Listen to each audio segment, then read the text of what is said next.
The topic of my third lecture is anticipation, complexity, and the future. The basic idea is using the future to reshape the human and social sciences. And I'm perfectly aware that this claim is highly contentious.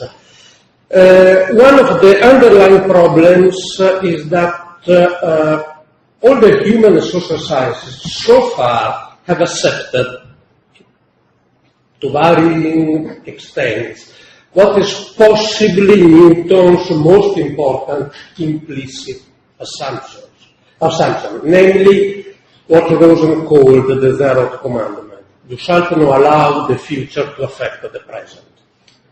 The zeroth commandment implies that all information comes from the past, and no information comes from the future. And the very idea that at least some information may derive from the future is the source of the theory of anticipatory systems. Well, I'm perfectly aware that what I'm saying is highly contentious. The very idea that something may come from the future, information or whatever, appears implausible, unless one reads the expression coming from the future as something that is conveyed by a model of the system. And here I'm using model, who is the scientific term that is used in this case for covering a number of different cases, including, for instance, theory, idea, guess, belief, hope, and fears. All these are frameworks heading toward the future. So the basic idea is the system we are considering, whatever it is, maybe a psychological system, maybe a social system, maybe a legal system, doesn't matter, should include a model of itself and its environment so that the model can run at a faster time than real time, and in this sense it may project, it may inform the system about what may eventually happen. There is no claim that the models I'm referring to are explicit. I mean, there is no claim that the system is aware of the models he or she may contain. Most biological systems are not aware of their internal models.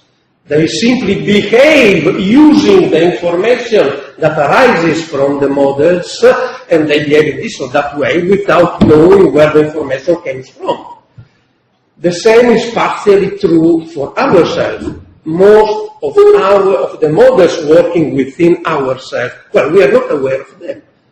We are aware of some of them. We are aware of the models we explicitly build up. We are aware of our cognitive plans or ideas or whatever, but there is much more than that. So let me give you the formal definition of an anticipatory system presented by Roberto, who was a mathematical biologist and who is the father of the idea of anticipatory system. An anticipatory system is a system containing a predictive model of itself and all its environment, which allows it to change the state at an instant in accord with the model's predictions pertaining to a later instant. That is, the system changes now according to some information provided by the model concerning the future state of the system itself. This definition is, it's not so simple, but there is much more in it than what appears superficially. The basic idea is that models, in the way in which I'm using the term, are tools enabling the system to pull the future into the present. Then I will slowly show how this can be done, at least in some cases. And there are two basic, let's see.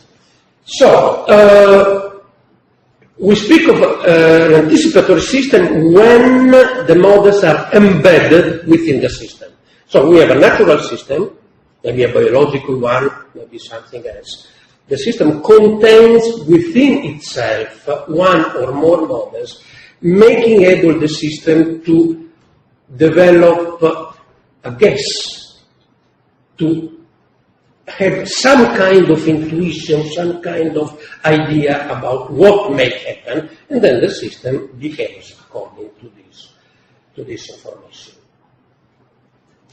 The real situation is that by default, a variety of models of this type are included within each real system, and we know very little about the dynamic that characterize, that influences, modify these different models and the systems containing them. We are still at the very beginning of a theory of anticipatory systems. Nevertheless, by developing this train of thoughts, these ideas, one arrives at an idea of science that is vastly more general than any of the competing mainstream acceptance of science so far available. Because information from this point of view doesn't came from the past only, but it does came through models from the future as well. And the problem is to coordinating these two visions of science.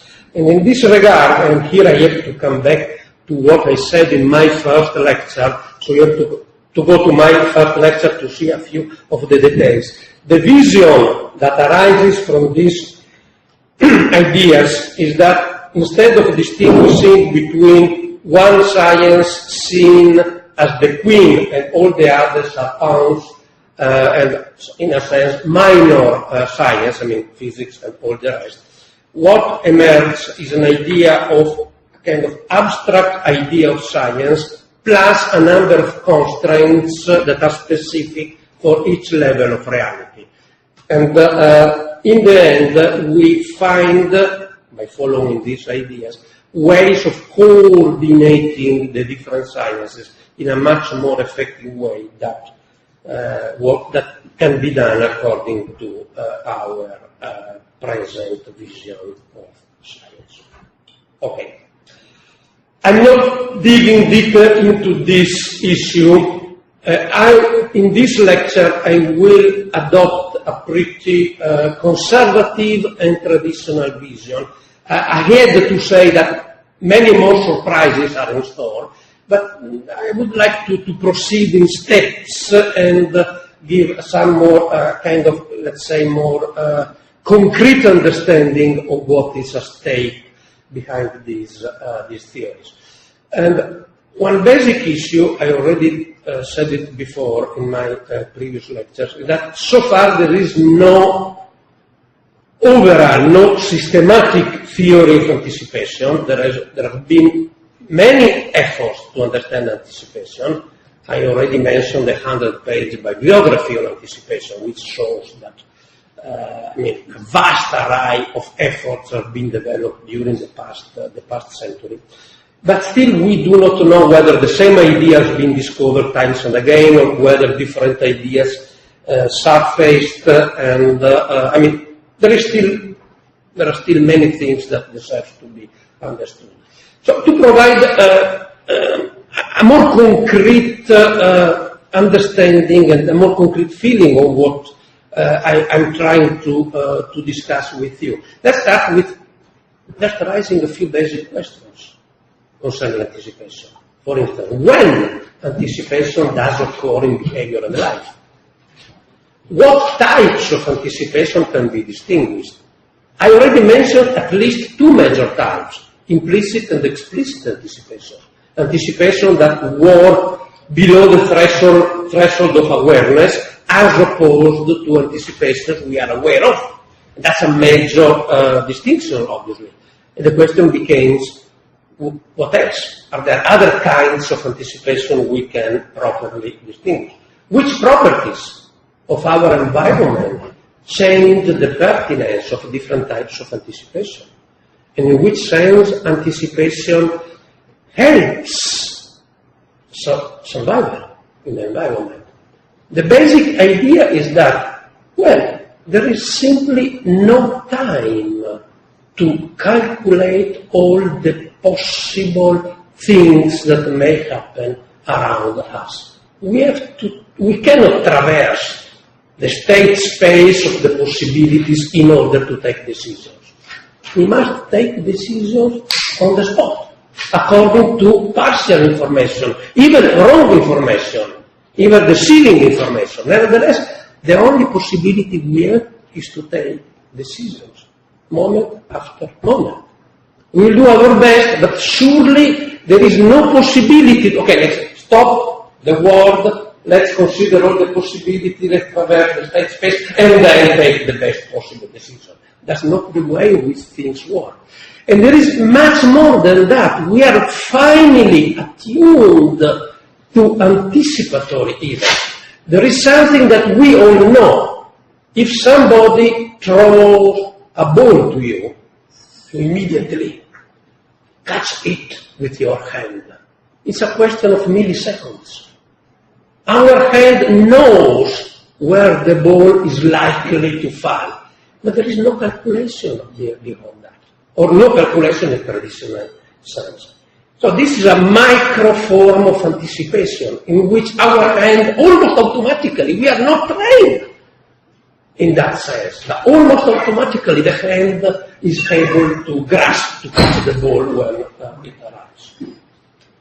Which structures and processes are necessary for anticipatory action? Which is the behavioral impact of anticipation? What does it mean to explicitly include the future in the working machinery of a system? That's the issue. What does it really mean to say that some information behaves as if it were coming from the future, and not only from the past? And finally, one of the major scientific questions, how can anticipation be modeled? How can we develop formal or otherwise systems helping us in better understanding the ways in which anticipation works? So, I think that from a conceptual point of view, in order to start digging into this unusual field, we should start to understand and to modify the way in which we usually think at the present. The traditional saying, use the past in order to understand the present, or as the Latins are known to have said, historia magistra vitae, history teaches us something, and the more we know about the past, the more we understand about the future. I'm not saying it is wrong. I'm only saying it is part of what we have to consider. There is something we should add. Obviously, some information came from the past. Look around, here in Dubrovnik, the old city and whatever. All what we see around us came from the past and gives us precious information. But then there is something more than that. Along with the idea that the past is helpful in order to understand the present, my suggestion is that we should also use the future to understand the present. The basic idea is that the present moment, the situation in which we are living, is at the same moment, at the same time, the outcome, the result of different competing forces coming from different directions. And they are struggling from within the present, and maybe the past forces will prevail. Maybe there may be a balance among them, or maybe future possibilities may prevail, and then what we will do is different. So the idea is not to substitute the past with the future. That would be too strong a claim. The problem is understand the ways in which forces, ideas, information, hopes, fears, whatever, coming from the past and coming from the future, interfere one another into the present and generate the situation in which we presently live. Okay, I already said that. The problem is, why and in which way can we make explicit what I was hinting at? Okay, let's suppose that you accept what I presented to you as a possibility, but then how can we study the future? There are no data concerning the future. That's one of the major scientific issues, obviously. And in general, why should we give the future all this relevance? Because at first it's not so obvious. So far, it hasn't been this way. So the very idea to change attitude, to give the future sense, so to say, well, requires strong arguments in favor of it. It's not only a problem of basic intuition.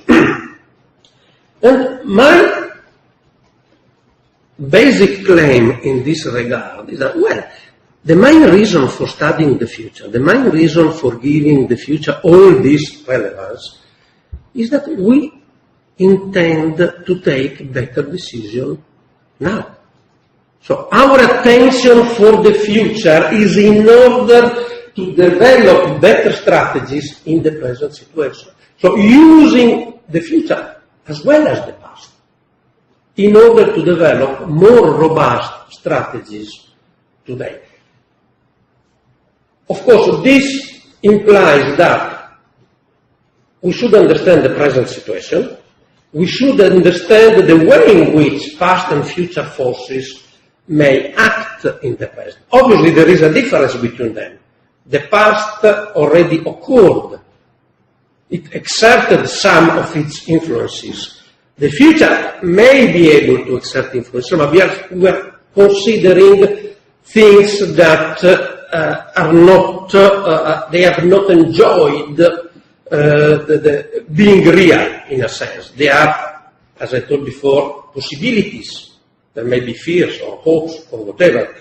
Nevertheless, by giving voice to future possibilities, we may understand at a deeper level what should be done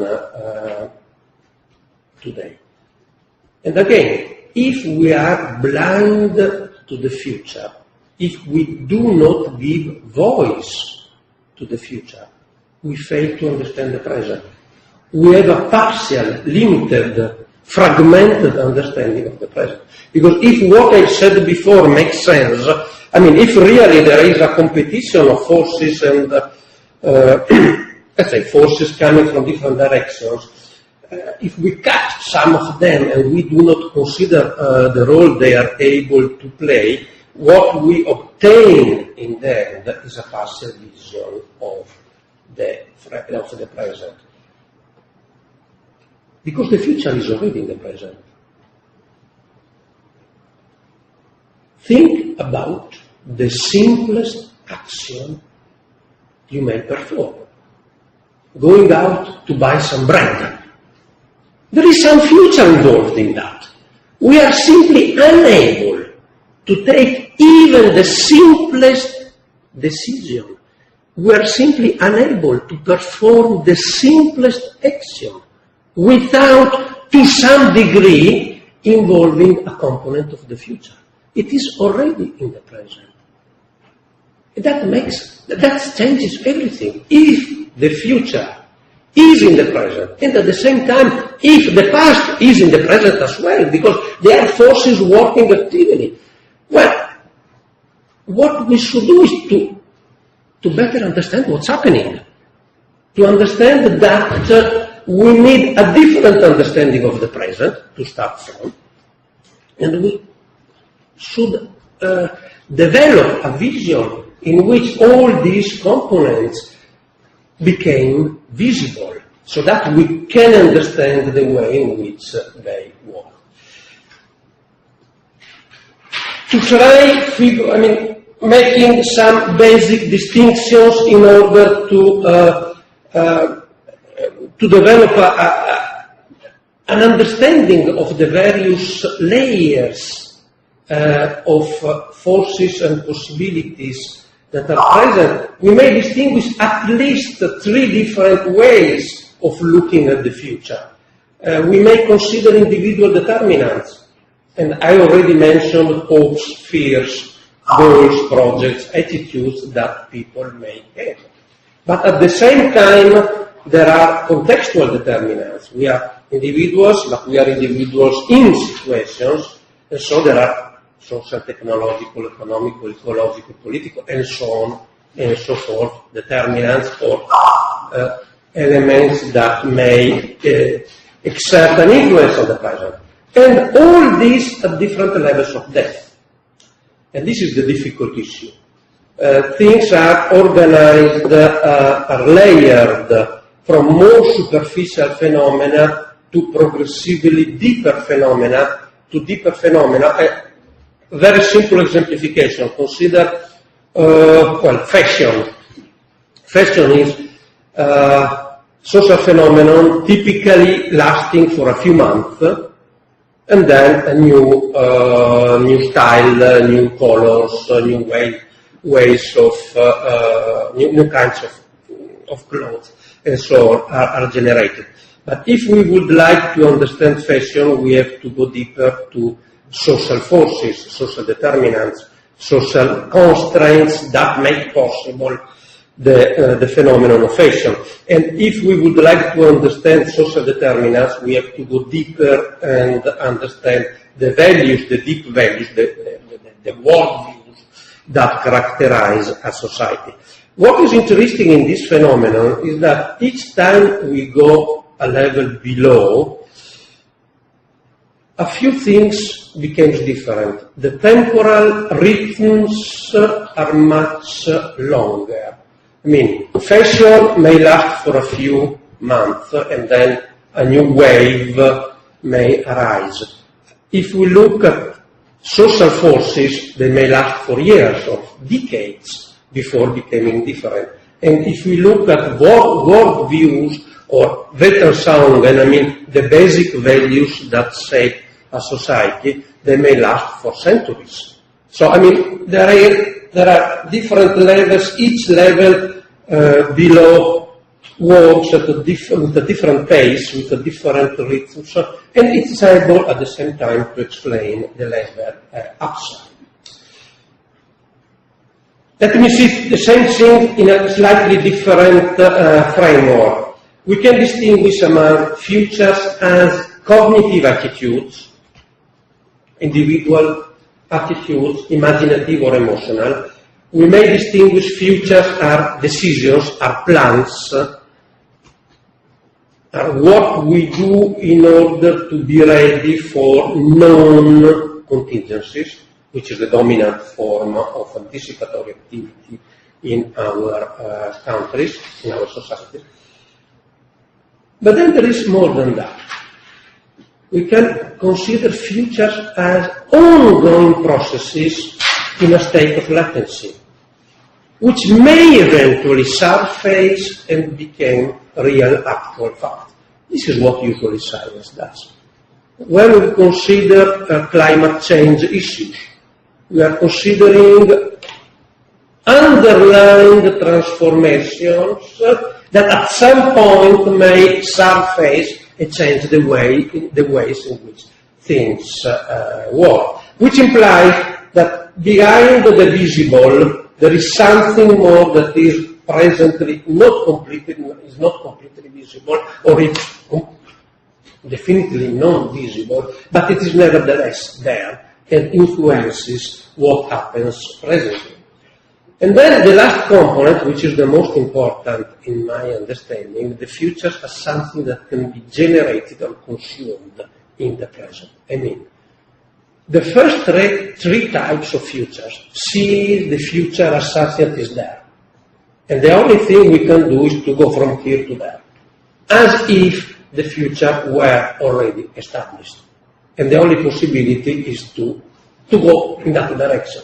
The last possibility sees the future as something that we may generate or we may consume, depending on the decisions we take. If we take the proper decision, we create new possibilities, so we enlarge the sphere of the future we have in front of us. And if we take the wrong decisions, we shrink the field of possibilities in front of us.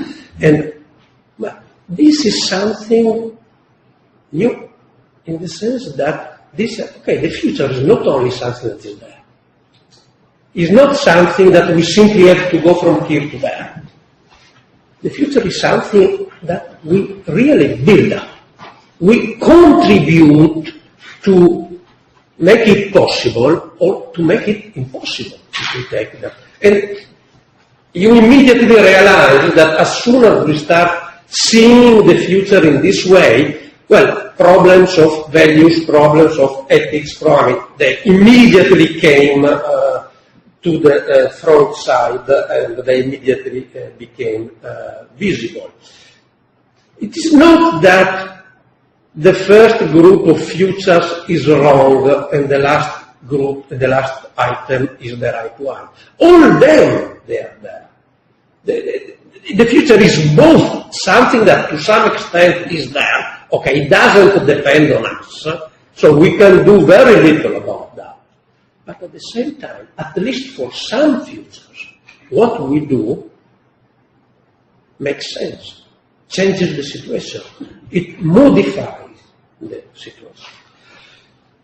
Okay, beyond all this, there is the need of reconsidering one of the basic idea we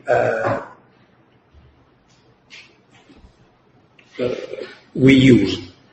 Because if most of the forces I've been talking about, in the end they are concentrated, they end up in the present,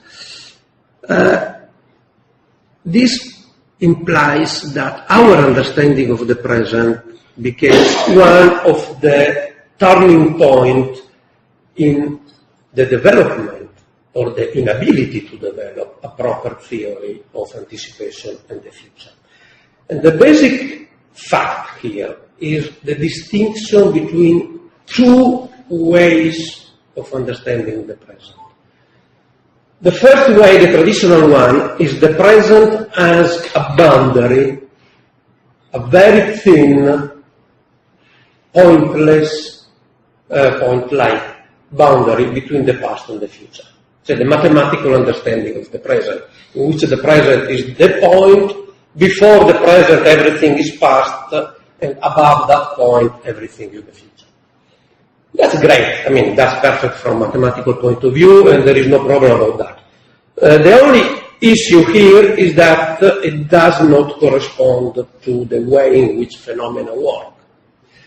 Because the present I'm talking about is something that lasts. It has some temporal extension. Because if the present were only point without any temporal extension, well, nothing can really happen there. There is no real internal dynamic. There is no room for something to happen there, because it is too short. We need to extend, to enlarge, so to say, the present, and we need to move from mathematical idealizations, as useful as they are, to phenomenological analysis in which psychological and social presence, they have some duration. So it's not only that the present is a point, the present lasts for a while, and then the problem is how much does it last, and there are quite a few issues to be addressed here. And by having some temporal extension, it allows forces from the past, from the future to be there, to play a role, as you see in the figure there. Otherwise, there is no possibility for the past and the future to play any role at all. We distinguish between the thin, that is the mathematical idea of the present, as opposed to the thick understanding of the present, which implies that the present itself takes some time, it has some duration. Of course, here I'm distinguishing time as a purely, let's say, way of organizing things from the time that pertains to phenomena as a constitutive phenomenon. Let's say clock or calendar kind of time from one side, a purely mechanical organization of time, which is good. I mean, it has great social consequences.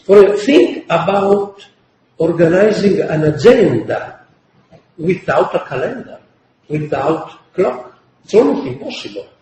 I mean, the clock time has been extremely helpful in our societies because it gives us the possibility to coordinate many different activities. It is a good intensificator. Think about having 12 appointments without a clock and without a calendar, as it was in the old Roman times. Simply impossible. The only thing you can say, let's see each other at dawn, at noon, or in the late afternoon. So, I mean, there are many interesting social effects arising from mechanical time. But the problem is that the time of psychological and social phenomena is different. It includes internal rhythms. It has a completely different way of working. So the problem is, it is within biological, within psychological, within social times that the future makes sense and plays all the roles I was talking about before. So we should consider the difference between purely mechanical time, which is a good, let's say, it helps us in doing a lot of things and in organizing many different activities, but it is purely mechanical, and other forms of times. And from that point of view, it emerges that the present, according to this family of times, present, they have features that are very different from the present, seen in a purely mechanical or mathematical way. And as a matter of fact, we know quite a lot about these different times. From a psychological point of view, we know that the present, there is a lot of experimental evidence about that, lasts about 700 milliseconds. The flow of awareness proceeds as if, here I'm saying something that should be taken with some care, but it proceeds as if our awareness was a kind of movie, in the sense that there are frames one after the other. The real difference between psychological time and a real movie, and the framework of a real movie, is that the units of psychological time are elastic. There might be as short as 200 milliseconds or as long as 3,000 milliseconds. And there are quite a number of issues here, but the basic problem is that there are these units of the present now, the present moment, which lasts for a while, and in which a number of things happen. For instance, temporal inversion, so that what happens outside is perceived according to a different order inside. And the same sense, we can present the idea of the biological present and the social present, and unfortunately here we know much less than what we know from the point of view of the psychological present. But the intuition is pretty clear anyway. The present is what characterizes what is experienced experienced as contemporaneous. Within each present, you see, there are things that, from the point of view of the perceiver, they occur simultaneously, they occur at the same moment, at the same time. And here, as soon as we start reasoning on that, okay, we understand that we have a hint about the proper length, the proper duration of various kinds of the present. I mean, what is contemporaneous from an institutional point of view? Well, maybe a legislator.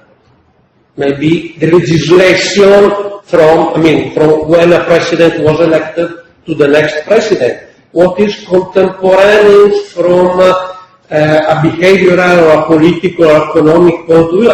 They are all different durations, depending on the phenomena that occur in them. So here, most research must be developed, but the basic intuitions are clear enough. It depends on the kinds of phenomena, the kinds of processes, or the kinds of objects or situations that occur in that level of reference. The decision about which is the proper duration of the present in that situation. So, for fashion, we may say that it lasts for a few months. For legislation or for legal issues, it might depend on the length of a legislation, and so on and so forth. External time or clock time became simply a coordinating what can be used in order to compare the various types of time, a kind of external measuring device that helps in making comparison between, say, the typical duration of psychological time as opposed to the typical duration of various elements of social time and so on and so forth. It is a kind of currency that helps in making comparisons among them. But the most important issue for us, leaving apart all the technicalities, is the idea that the present must have some kind of temporal extension. Without that, there is no room for making, for giving the future the possibility to play a role. Only if the present is large enough to host both forces from the past and forces from the future. What I've been presenting from the beginning of this talk makes sense. Okay.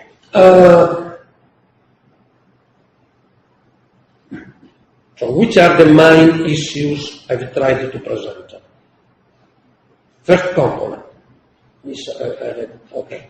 Why do we study the future? We study the future essentially for developing better strategies now, better strategies today. But in order to do that, we have to better understand the present. And in order to understand the present, we have to have an expanded idea of the present. It's no more a moment without any extension between the past and the future. It's something different. It's something that lasts for a while, and then it's something which something may happen. What may happen in the present is essentially the interference, the confluence of energies and forces coming from different directions. This is the first part. Second element. If we cut off the future from this vision, as a consequence, we fail to understand the present as well. Which is actually what happens today. By not considering the future, by not giving the future a voice, what we understand of what's happening around us is so poor, and it hits in directions that are possibly wrong. But why the future is so easily discounted? Because if what I've said makes sense at all, the biggest question became, well, why it is so? It should be obvious if what I've been presenting is as an meaning. Why it is so difficult to give the future a voice? And there are a number of issues here. There is an interesting experiment published in Science last year. It was an extensive survey. 19,000 people were involved in that survey from all ages, 18 old people, 28, 38, up to 68 old people. So all across all the range of ages. And two questions were presented. The first question was, the person, let's say, the person you are now, how different are you now from the person you were 10 years ago?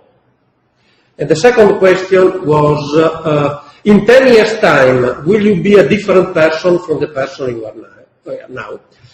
And what is interesting from this experiment was that across all ages, the range of questions, the range of answers were exactly the same. So there was no difference between 18-year-old people and 68-year-old people, minimal statistical variations.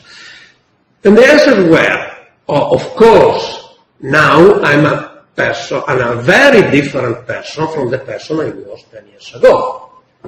From one side. And from the other side, in 10 years' time, I will be the same person I am now.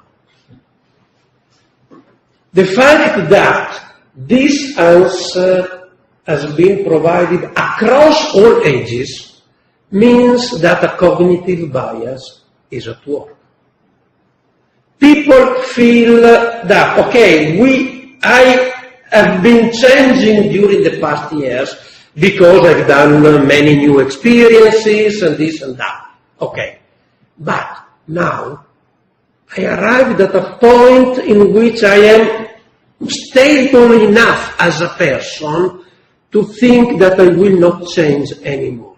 Even if I know that I will make new experiences, that the world continues to change. But nevertheless, there is this kind of bias so that we tend to believe that we are now in a situation of cognitive and personal and psychological stability. We are robust enough that big changes are no more visible in front of us. And this is one, there are many results of this kind, but it's just one result showing that introducing the problem of the future is not a trivial affair. There are cognitive biases we should be aware of in order to let people allow themselves the right to talk about their future. And for this reason, I think that the first step we should try to do in order to open up the possibility to discuss that is just to allow ourselves the right to talk about our future as a normal topic of conversation. Literally to give us permission to talk about our future, to insert the future into our present, to make the future a normal topic of conversation. Because from that, all the rest may eventually arise. At the beginning, our discussions concerning the future will be very naive, because no one has taught us how to think, how to discuss, how to consider future possibilities. Not the school, surely not the school, surely not the usual environment in which we work and live. Okay, but without this preliminary step, all the rest will not have the possibility to grow. So this is where we should focus our attention.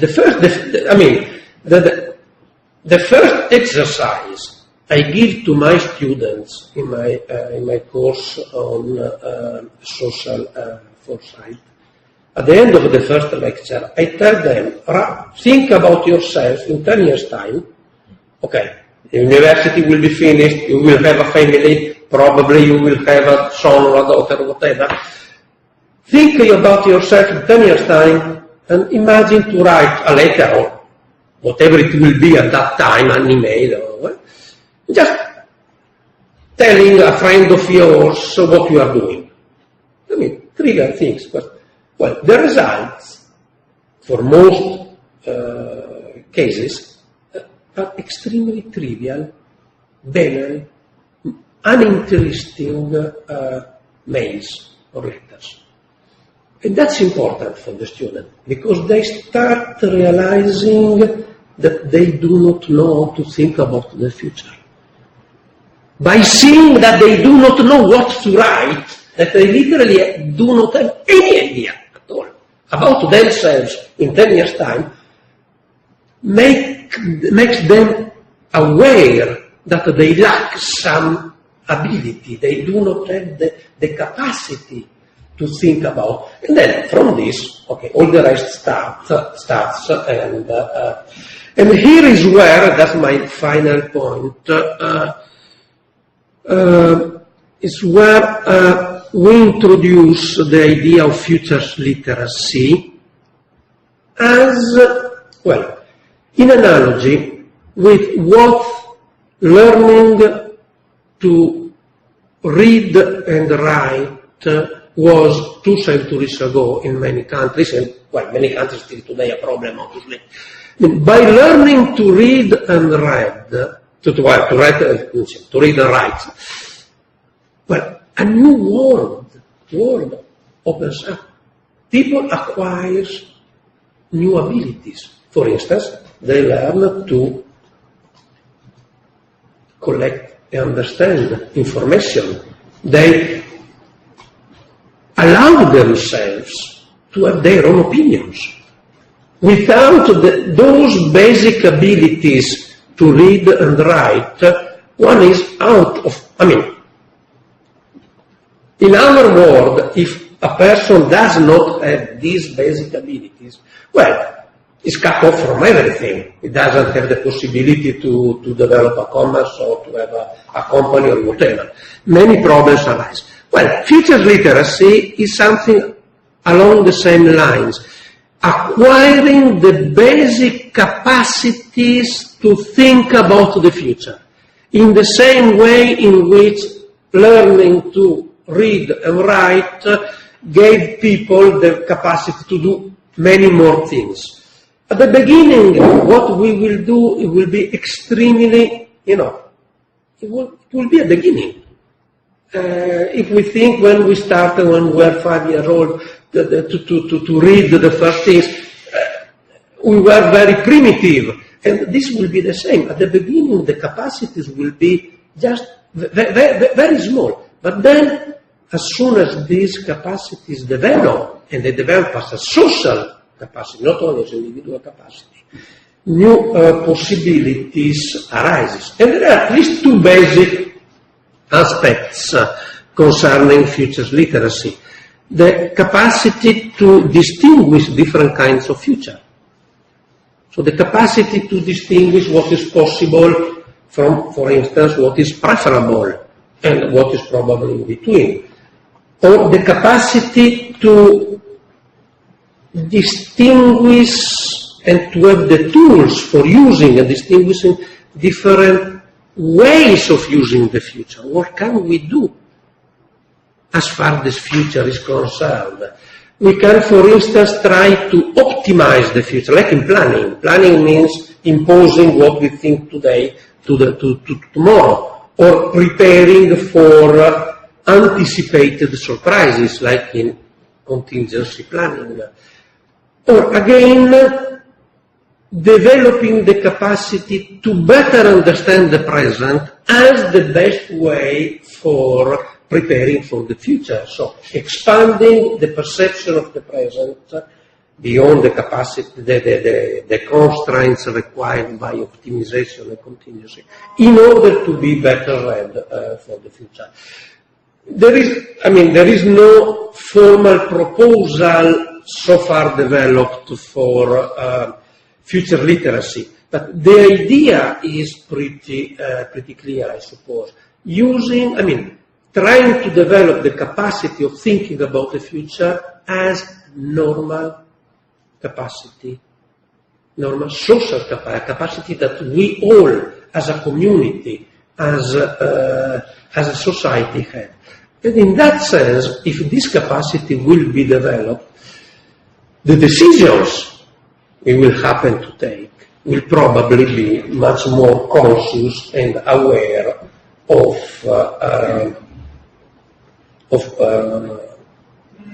possible surprises and whatever will take. Okay, I have only scratched the surface of the problem of anticipation, but I've tried to show you two aspects. From one side, behind the theory of anticipation, there are deep conceptual issues that should be addressed as purely academic research activities, like the problem of developing a proper understanding of the present, and the other questions I've tried to address in the first part of my presentation. But then there also are very concrete, very operative possibilities we may try to implement, such as developing the idea of future literacy and understanding that the fact that the future is not one of the usual topic of conversation is not casual, because there are cognitive biases behind that, beyond the fact that there also are social constraints that requires not to focus too much on the future. If we are able to understand the presence of these biases, we can eventually develop strategies for helping people to start addressing their own future as a normal topic of conversation. And they are, in time, becoming more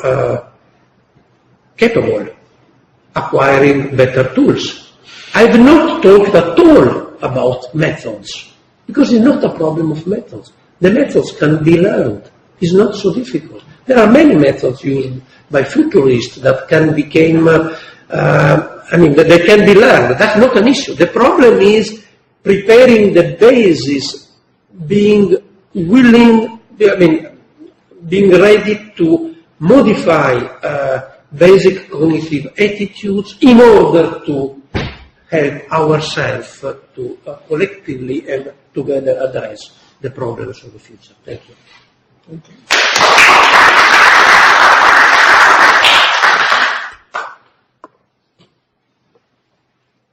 Questions, comments?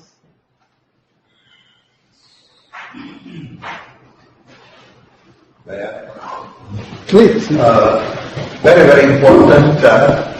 Too bad that this is your last lecture, because actually this is one of the most important discussions that we should have. The question of time by itself is a very complicated affair. UNESCO has, about 20 years ago, I believe, or so, more maybe, published 3 big books on the question of time. Anticipation is just one part of that problem, and one has to look all of these things. So the first thing that comes to my mind, when I was in Israel now, I became aware that the Hebrew University and the Israeli Academy are, of course, next year planning to celebrate the 100th anniversary of the General Theory of Relativity. The inherent part, of course, since Einstein was our founding father, it would be very good that we somehow connect with that, okay? Now, it would be stupid that we connect in physics. I mean, there's no point that computers can go there. But the question is, what can be done? And besides the general impact that Einstein has in a political life, the other importance included the question of time. So this is let's think about that. Link this with our colleagues there to devote a really reasonable discussion on the question of time. Because, sorry to say, as you pointed out, you just touched the very one aspect of this, which is a deep discussion that has to go. Now, it is also very much linked with our project on education. I can tell you I am a dean of the University College devoted to diplomacy and international affairs. In my curriculum, in the curriculum of my students, there are 5 courses devoted to history. It goes from the history of the 19th century, 20th century, Cold War, essentially present history, whatever that is. It has no connection with anticipation. And these people are supposed to work in the future. So what do? They say, what if I would be Franz Ferdinand, or if I would be Gabriel Princip, and one would kill the other, okay? That's an error, because that was that time, 100 years ago. We are in a different situation. I mean, there are similarities, of course, very important similarities, and this really has to do with a number of things. Now, then there are a number of things which are essentially, because of these volumes, one volume was essentially scientific volume on time. The second was, I believe, the cultural. And there is cultural differences how we in the West perceive time, and this is unfortunately a dominant view. But this is not the only one. African view is totally different.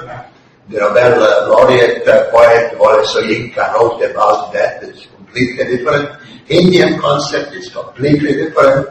And maybe it's advantageous in what we are going to do. I should stick to this. There was a plot that you used, and let me even go a little bit re-emphasizing that plot. There was a line, actually, Roberto drew not a line, but some thick part. But indeed, we perceive a line, one-dimensional line. And there is, whatever it is now, the force of September 1924, 10 o'clock in the morning. And then, a minute later, this is gone. Now, what he pointed out is that none of this is really important. All of this is a blob. A blob of what? This is all what we don't understand. And not even are capable of feeling this and so on. And to add that one thing, of course, unfortunately, we do believe that time has an arrow. Time does not have an arrow, really. As a matter of fact, time has an arrow only in the thermodynamic sense. Otherwise, the time could go back and forth, and the reversion of time is something which is very much, you can say, okay, what the baloney, who cares about that? No, it's not the baloney. It's really essential, because if that would not be the case, then we would not be here, because this is linked with the dominance of matter over antimatter. If that dominance did not exist, we would be annihilated, certain billion years ago. So these are very profound questions. They have political implication. And I would really love, if anybody would think, particularly in connection with our Israeli colleagues, because time really opened as a problem, though it was present in all philosophies. St. Augustine, Kant, everybody was talking about, any decent philosopher, Aristotle, all of them speak about time. But they don't really understand it. It was Einstein really that, though he didn't understand it, as none of us understand it. But this is a very important point, and maybe somebody can work on this, that we make a satellite conference on the question of time, particularly focusing on this historical, political dimension. Sorry for being long. Okay. Sasha will go there. I'm going to speak very short, not because time is leading, but because time is found. Eva, thank you for your discussion because there is something I noted during your presentation, Roberto, and thank you very much for a very inspiring presentation. There is something like a visual, cultural perception of time, and it's very connected with the linearity of time. Mm-hmm. And I found, I can't remember exactly where I found the description, but in Western civilization, Western part of the world, sun ray is only like a linear, like a line, nothing else. Mm-hmm. In Middle East, there is something like a hook on the very end of the sun ray, which means destiny, determinism, inshallah, civilization. Mm-hmm. And then in very far east, there is a human hand gently touching at the very end of the sun ray, gently touching everything on earth. Very different cultural perception of sun ray and time also in the context of that. Thank you very much for reminding me about that. And a lot of issues and a lot of intriguing things about the topic you covered. When you say the best possible decision, let's analyze like a basketball game. If you are scoring from time to time, you are getting better and better the result. But at the very end of the game, someone has changed the result, and the final is opposite score. Actually, the final score of the game. So, what's the best possible decision in the context of time? I need to take into account all possible solutions, actually, all amount of time, so I can judge is it the best or not best, the best possible solution. Or the better comparison could be Christopher Poli. He had decision to discover India, and then he discovered America. So what was the best possible decision at that time? That's a very tricky question. I need very, very big context to judge about what is the best possible decision. I'm living in partial information, so it's very hard to say what is the best possible. Historia by history, there is, but we are best students, I suppose. Future, that is a very nice saying that was US movie maker William Gibson. He said, future is already here, but is not evenly distributed. Mm-hmm. So there are some people who are really close to the future and people who are very far from perception of the future. And if we say future is already established, someone is going to destroy our future, does it mean that future really exists? Mm. So we are operating with that fact that the future is already existing. If someone is able to destroy it, it exists. So is it psychological, a psycho construct or a social construct of notional time? So, very interesting point is cognitive biasness concerning time. I really enjoyed your discussion, but you tackled something which is very close to my professional orientation, finance, economics, and so on. If we are discounting future cash flows, we need to take into account the risk occurred with that, implemented with that time of actually with that amount of money. So the same in your survey, you showed that people are biased concerning their future. In sense, they are going to discount their future. It's quite normal because speaking in terms of probability. Probability of negative time, actually past time, is 1, which is certain events, because it's already gone. Probability of future, actually positive time, is less than 1. So it's risk. It could be or with higher or lower probability. That's why we are discounting future cash flows in finance. That's why we are discounting our future time. Because I don't have probability of 1, which means certain event, and then I'm going to live next day. That's why we are psychologically biased. Oh, we need to take into account some very big topics concerning time and perception of time. How about catastrophism, end of history, end of time? There are a lot of different social groups, or I don't know, religions, whatever, which are dealing with catastrophic ideas. How about reincarnation? As opposite way of thinking.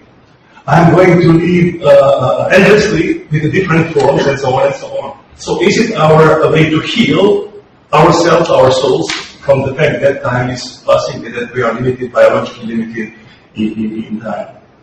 And also, it's also very close to mind, to finance and to behavior of finance. We can very precisely divide people in three groups concerning their risk profile. Like,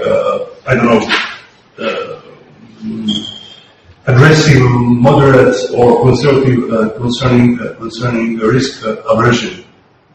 So young people are aggressive, not because they are crazy, but simply because they unconsciously or consciously, they know that they have, in average, they have enough time to change and to repair their mistakes.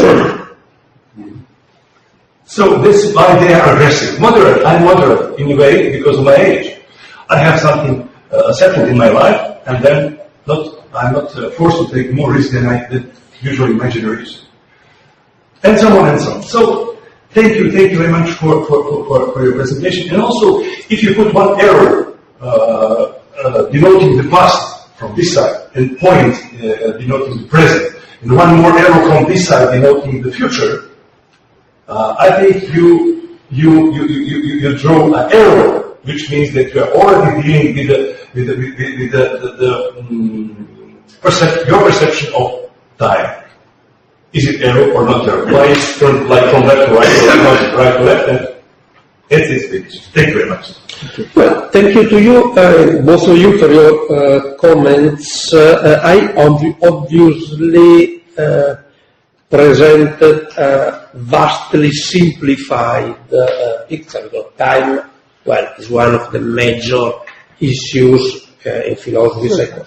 I was just wondering, shall we hear the others first? As you prefer. Respond? Okay. So let's Let's get everybody out and give everybody a chance to. Thank you. Or just a few comments. I think, looking into the future is one aspect, but once you've looked into the future, what enables you to learn from what you've seen, is another one. Because I think one of the funnest pieces of looking into the future actually was limited growth. It came up with very, very simple conclusions, very simple options, and what it started was actually a huge debate about nothing, in many different ways. Started also with sustainability, but you see, what enables you to sort of recognize what you see when you look into the future? That again you come to these human traits, because people somehow are very much tuned in recognizing an immediate danger, but they have no emotional toolkit in order to deal with a distant danger. Mm-hmm. And once a society becomes really complex, you will be confronted more with distant dangers as a society than with immediate dangers. That's one point. The second point is, I think also there is, when we talk about time and human beings, there is actually quite an imbalance in the way how we treat time. On the one side, it is nearly impossible for modern people to live in the here and now. Everybody is constantly waiting and thinking about something which is in the near future. So it means you are working and you think already at the time when the work is finished, and then the work is finished, you think already about the book that you're going to read before you go to bed, and this goes on and on and on and on and on. Yeah? I had this experience last week that I was 3.5 days in the forest all alone on one single spot, and my immediate, my first reaction was, I couldn't believe how long a day is. It's enormously long, one single day. And how much time in life you actually spend waiting for something. The second thing is, for example, there are certain things that every human being can learn instantly, immediately, and they don't. And one of them is that everyone is a man or as a woman. And you can see that as a man or as a woman, you go through a life cycle. And your life changes considerably. As a man who's 60, you're different from a man who's 30. But ask one man to 30 if he ever thinks he gets 60. No, they don't spend the thought about this, and it's just right in front of them. Another aspect that I just want to briefly mention is, you can look into the future, I think, in two different ways. One of them is the kind of mathematical modeling as limits to growth. And the other one is intuition. My background is social campaigning. In social campaigning, you absolutely rely on intuition. You can rely on all these tools that the advertising agencies have developed, but actually a huge waste of money if you got your intuition sorted out. But listening to George W. Bush invading Iraq because it was his intuition also shows you that it's not it's a tool that can also fail. Yeah? But as a social campaigner, you need to understand what is it that people are going to be interested in that you don't see yet. Because you're only going to be excited if you sort of move on the edge of development. And if you that's what each chapter with one example tells you. We are not using our power to shape the present. We are just really smart to understand what's coming up in the immediate future. So the intuition, I think, is an important tool, and I think intuition can be also learned. Everybody has an intuition, but I think intuition can fail on you big time because it's clouded with your fears, with your wishes, with your desires, and then you sort of go through the exercise of dismantling it so that you look at the pure intuition and you put your fears aside and you put your individual wishes aside. Then you can have a tool that allows you, pretty cost-effective, to look into the future. And actually, I've always wondered, how far can you actually look into the future? I mean, intuition is a feeling, so you know when you're right. And I've really always wondered, are there some people who can look very far into the future? Because as you said before, it was quite interesting. You have different types of patterns, and some of them move in centuries, and some of them move in decades, and some of them are patches. Okay, then. Thank you. We'll just go around. Very briefly, you started on the premise that the idea of anticipation process was to forecast the future. All right. As an attorney, for me, the only certainty, and I say this from a very basic premise, is that there is no certainty in the future. Now, as an attorney, we do spend a lot of time, not in the past, we spend a lot of time researching the present in order to get variables or defenses in the future. When you brought in time, your concept made sense. When you brought in the issue or the concept of time, it made sense. Okay? To me, I just think that it's actually a difference between literate and illiterate, because most literate people would not do anything to do with the future without considering the past, the present, and then do a lot of research in relation to the future. I mean, that's how wars are fought. You said a lot of emotion, and it's guided by a lot of emotion. But when someone goes to war, is there a lot of studies and research and whatever done in relation to the future? And so a lot of time is really spent on the future. It's just something that I thought about. You started off by saying, forecasting, and then it switched to time. It didn't quite make sense to me. Sorry. Let's get to go. Vincent. When he first started talking, I think about 30 years ago, I taught a seminar with philosophy. I should have paid more attention because he wrote a very famous essay by Locke on the person through time. This person, the same as you project that person on some trajectory. And he did pose a lot of questions. Amongst the things that we picked up was that in any event, the person who you think you are has already replaced all the cells that you ever had before. So the same cells in this. So there's some. And then I think you raised the question of reincarnation. I happened to pick up a book about 2 years ago, written by a professor in Virginia, in which he documented case after case after case of reincarnation. So I'm sure we'll have that later.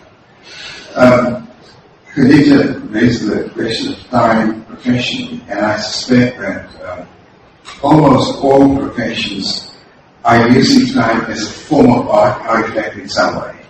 We are doing it, even if we don't even think about the fact that we're doing it. So, say, for example, well, childhood, here's the line, 12.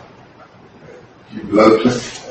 Then you say the age for sexual activity for women, 16. So we actually have a kind of manipulation of time artifact for people future, a whole range of areas, whether it's the right to vote, the right to obligation of armed services, so.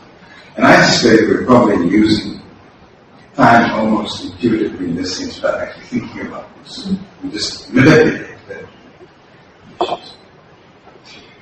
Now, there's one thing that has troubled me on this, and that is I spent some time about 6 or 7 years ago in Sri Lanka at the invitation of the Vice President of the World Court. Winston, keep it somewhat brief because we want to give Roberto a chance to reply to all the points. He insisted that I go and meet with some people who were reading Oladies.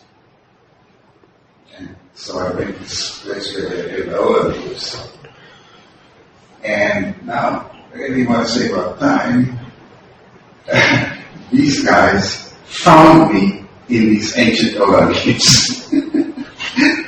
Not only did they find me, but then they wrote the whole thing up, and the whole thing they wrote up was an absolutely accurate depiction of what my life was up there.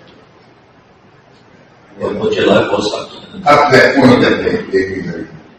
I read it on somewhere, but it named my wife, named my mother's name, not the name she was convention, but the name she was born with. Very few people knew what that name was, but these guys. And it just was stunning to me that if we think in terms that we normally think, how could these people have somehow put this into some type of a computer, if you like, based on all of these thousands of years ago? There is another reality that I quite understand, but I just thought I'd mention it for what it's worth. And the reason the judge sent me there was he wanted to know whether South Africa would support me for my nomination to the World Courts. So isn't that all about psychic? I don't know what it is. I'm not an expert on it, but I'm just telling you. And one other question to you is, they had it up to that stage. Okay, since then, were they correct? Pretty much. You see, I mean, everybody's life models. I can also say, like Nostradamus, that this and that and that and that. Okay, let's not go that way. That's another seminar.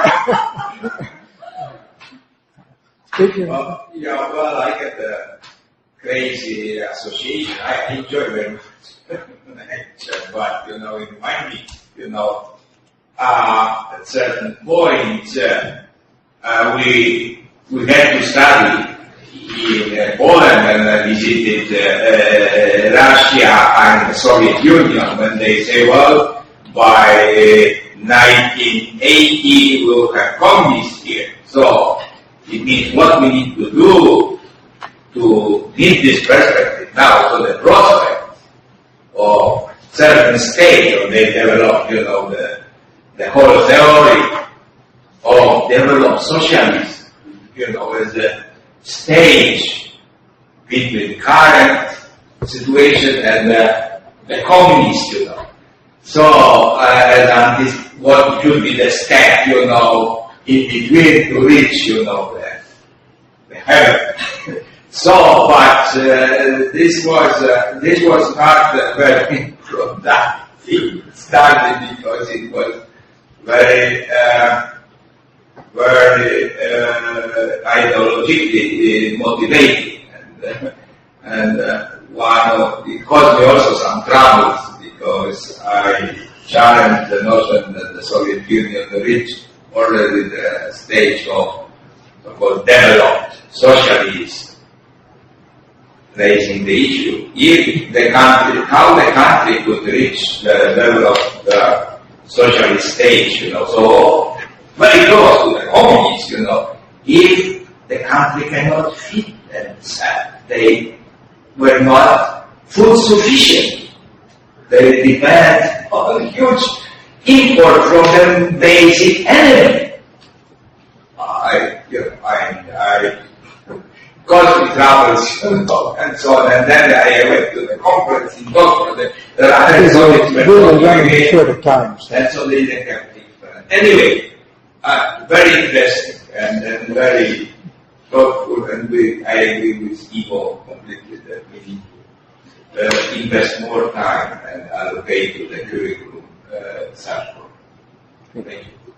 I also think, Ivo, your proposal is excellent, and we're already talking with Roberto about supporting an initiative of his next year. Though whether he wants to cover all of these topics or not, we have to negotiate. Yeah, but no, I think for us it's really fascinating. I just want to raise a couple of other points. In our discussion last week, we were talking about the fact that about human personality, that we have different levels of consciousness. For want of other terms, we do have a physical consciousness in which we're physically, sensorily aware. What exists for me in the physical consciousness is what already exists. We have I call it a vital consciousness, but doesn't matter, emotional consciousness, where we're thinking about what we immediately want. And when you raise the issue about economists discounting the future because of uncertainty, I think there's another reason they discount this future. They discount the future because the present gratification is much more important, and there are enough psychological studies to show that even with the child, you promise him, you offer him one candy bar now or two tomorrow, he'll take the one, not just out of uncertainty, but just because the urge, we're compelled by urge. In politics, of course, there's another, maybe the investor, you have another issue in business and investing, of course, too. All our incentives are for present performance. And if you don't get the present performance, you may not be there in the future. That's not uncertainty, you're pretty sure of it. If you really make the best investment decision for the future, you just may not be there to make it, and that's true in business.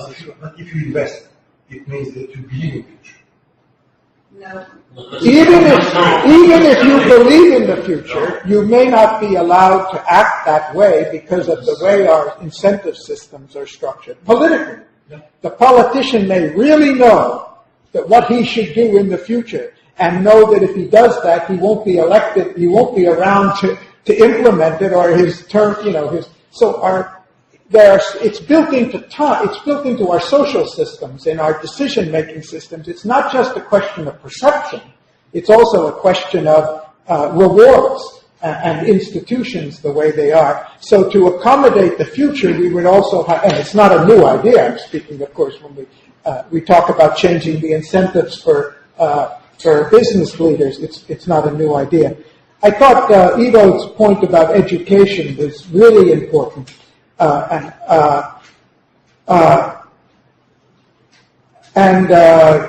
Carl's point about intuition, the way of seeing time as if it exists, only this moment exists, is a characteristic of the mental faculty we're using. We had a discussion last week on other ways of knowing, of which intuition is of great importance, especially in science and creativity. So it's not a question of whether time is really like this. It's a question of how we perceive time because of the faculties we're using to do it. I'm raising these things only because I think for future, these are all very important and worthwhile areas for us. Then coming back to values, which we discussed yesterday, there's a question of what do we value? Do we value only the present gratification, or do we really value? In economics, we're giving all the value to the present. We're not valuing the impact on future generations, for example. So a change in the conception of time or anticipation implies not only changing our institutions and our reward systems, not only changing our educational system, it implies also a change in values. And as we discussed yesterday, it would imply a change in the way we understand law. I would just put a question, because all of us have given comments, but which is and we've named a few, but you've thought about this a lot, and I thoroughly enjoyed your presentation, though I've heard it before. Fortunately, I have the benefit of it. Which is an area where you think this could have maximum impact on our knowledge or our application? One area, where, we've mentioned a few, but... Okay. Thank you for all your comments, which are... well, I accept all of them in the sense that they are going in the same direction. Just a few scattered notes. My main aim is to to contribute in making the future a legitimate topic of research and activity. And the future not only as prediction, that part of the future that goes beyond prediction, and to transform it from something like an exoteric field of discourse in something that is much more robust and accepted. For this reason, education is much more important than technicalities. Technicalities are important, obviously. At some point we need to know methods and to learn to apply them, and no problem about that. But there is something that is deeper than technicalities, namely having the mental frame, the willingness, the openness to address this issue. That's why, for instance, I stress the problem of futures literacy. If we collectively learn to think about the future in a more nuanced, open, clear way, well, there could be important benefit for everybody. A second aspect that should be taken into consideration is that is whether the near future is seen as continuous with the present, or whether there are important discontinuities we should take care of. I think that one of the things that are arising, and are still under the surface, so to say, but the feeling that major discontinuities are incoming is something that is becoming more and more visible. And this may have both an enabling or a blocking effect. There may be fear about something we do not understand that may happen, or we may develop ways for better addressing them. And here the third issue, transforming uncertainty from an enemy to a friend. We naturally believe that uncertainty is an enemy. We would like to know things so that we can... Well, but think about a world in which everything is certain. There is no room for decision. There is no room for freedom. There is no room for creativity. So uncertainty is not an enemy. Of course, too much uncertainty, that's a problem. We understand that. But some degrees of uncertainty, well, it's what helps us in being human beings in the end. But then, again, it's a kind of changing our mental frames. And looking at the future in order to take better decisions. Yes, think about the ways in which most strategic management is conducted. First, a target is selected, and then the most rational, the most effective strategy for attaining that target is elaborated. So far, so good. That's perfect. But what if in between things change? What if the situation during that effort became completely different. So, looking at the future means opening up, being able to see different possibilities, and learning to develop strategies, keeping in mind the various possibilities, so that we can develop more flexible strategies and these kind of things. And then, of course, there is much more than that, but just to give at least a few.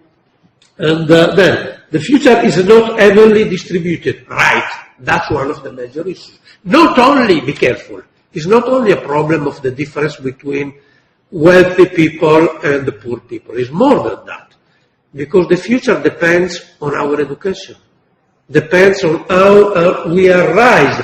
It's a capacity to see forward as opposed to people with big issues, big problems, became blind toward the future. They are not able to see other possibilities. And this helps me in trying a possible answer to what Gary asked. I think that one of the big issues today is changing education, in the sense of modifying what characterizes the schooling system, which is presently focused entirely on the past. And that's important. We should know what we have at on our back. We should know who was Julius Caesar and, etc., because it's part of our identity. So I'm not saying that schools should not give attention to the past. What I'm saying is that why only to the past? Why there shouldn't be within the schooling system, at every level, from the elementary schools to university, some room, and there will be different, some programs, some efforts, to give the young people the capacity, to give them the framework, the mental, the conceptual framework for starting to address the future and think about their own life. Because in the end is, okay, what I would be when I will be adult and so on and so forth. I think that this is the standard. It will take time, obviously. There will be many problems. It's not something like, okay, tomorrow we will change everything. But if we introduce a future dimension into education, then the capacity to normally talk about the future will become, a normal capacity will become something that people do without efforts, which is part of normal conversation. And then better tools can be acquired and so on and so forth. Thank you. Carlos. Very, very short one. First, thank you very much. This is very inspiring, and I encourage you to follow him on this track. Very short comment. I think there are two disciplines which already exist, looking more into the future than in the past, and both of them are connected between them, very much related, and both are part of literature. One is quite young, which is science fiction. I'm talking about serious science fiction. I'm not talking about Star Wars. So this is pure in its most valuable form. It's pure anticipatory thing in the form of literature, which goes to people and the other one is much older, which is poetry. The real visionaries are the poets. So because in my view, why? Because they are more connected than the rest of the people with our inner emotions, and they are able to imagine reconfiguration of emotions, and so many times they produce visionary thinking. So maybe for that school of the future, we should hire a good bunch of poets and connect them with more rational disciplines. This is why we are Academy of Art. Right.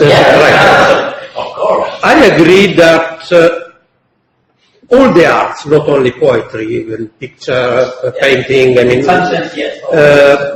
have the good art is able to provide, let's say information, feeling, whatever, throughout the centuries, which implies that there's something to. I agree with that. But I have another problem in mind. I'm more interested in trying to make the future acceptable from a scientific point of view. From within science, to introduce the future into science. Yeah. I'm not against what you said. I agree entirely. No, but I'm saying that in order for you to get what you want to do, I think we need the points. Because, so to complete the idea, because what we want to build is measurable futures. And all the potential futures build what we really desire. And the way to get there is to use poetry in the way. A little tongue-in-cheek. Maybe the objective should be not to make the future acceptable to science, but to make science acceptable to the future. That's a good ending point, right? I think a nice note to end on was the video that Janani ended with yesterday on Henry V. Because Henry V did not cite history to explain how we have a chance of surviving against 5-to-1 odds. He quoted the future. He said, those of you who leave today will curse the day that you left the battle. And that he presented a vision of the future and inspired them in the present. So, anyway, this is a very thick present here. Thank you very much. Thank you.